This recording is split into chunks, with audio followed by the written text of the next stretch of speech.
Hello students, welcome back to Shweta Parekh nursing academy.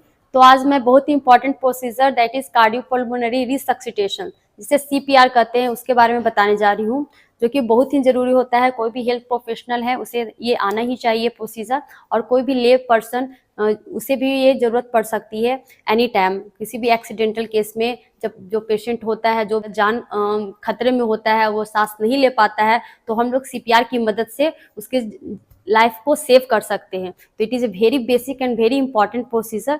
तो आज मैं इसका डेमो करके दिखाने वाली हूँ। Indication of CPR is ventricular fibrillation, accident and injury case में, ड्रॉनिंग के केस में, अगर कोई भी पर्सन पानी में चला जाता है, सांस लेने में प्रॉब्लम होने लगती है, तो उसमें सीपीआर दे सकते हैं।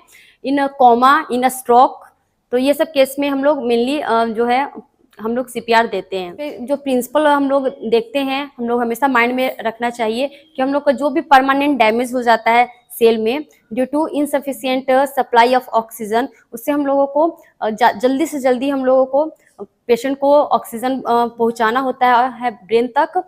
तो हम लोगों को ब्लड सर्कुलेशन एंड वेंटिलेशन को इम्प्रूव करना, this is the principle of CPR. तो हम लोग इसे फॉलो करते हुए प्रोसीजर को आगे देखते हैं।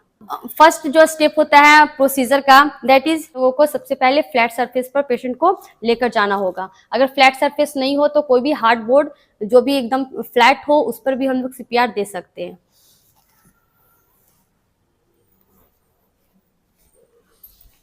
तो हम लोगों ने पेशेंट को फ्लैट सरफेस पर जमीन पर ले आया है, और इसके बाद में हम लोग सबसे पहले पेशेंट के कैरोटिड पल्स को चेक करेंगे कि पेशेंट का जो रिस्पिरेशन है वो क्या है, पल्स कितना है। अगर पल्स हम लोग देखेंगे कि नॉर्मल नहीं है, जो है पेशेंट जो है वो सफोकेशन में है और रिस्पिरेशन उसका सही नहीं है, तो हम लोग को 3 to 5 मिनट्स के अंदर में हम लोगों को सीपीआर स्टार्ट कर देना है।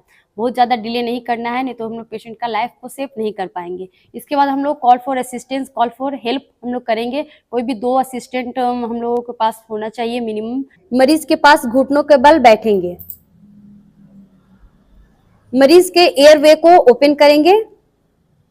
इसके लिए फोरहेड पर एक हाथ रखेंगे, दूसरे हाथ की उंगलियों को ठोड़ी के पास निचले जबड़े के बोनी पार्ट पर रखकर जबड़े को ऊपर की ओर उठाएंगे। चेस्ट कंप्रेशन रेट हम लोग 100 to 120 चेस्ट कंप्रेशन पर मिनट देते हैं। एंड चेस्ट की गहराई जो होती है that is 3 to 5 centimetre. Sternum से to 1 इंच यहाँ पे हम लोग बीच में, यहाँ पे हम लोग कार्डियक कंप्रेशन देंगे, ठीक है, और माउथ टू माउथ रेस्पिरेशन। तो इस प्रकार हमारा जो होगा कार्डियक कंप्रेशन स्टार्ट होगा, ठीक है। तो प्रोसीजर जो है अब कार्डियक कंप्रेशन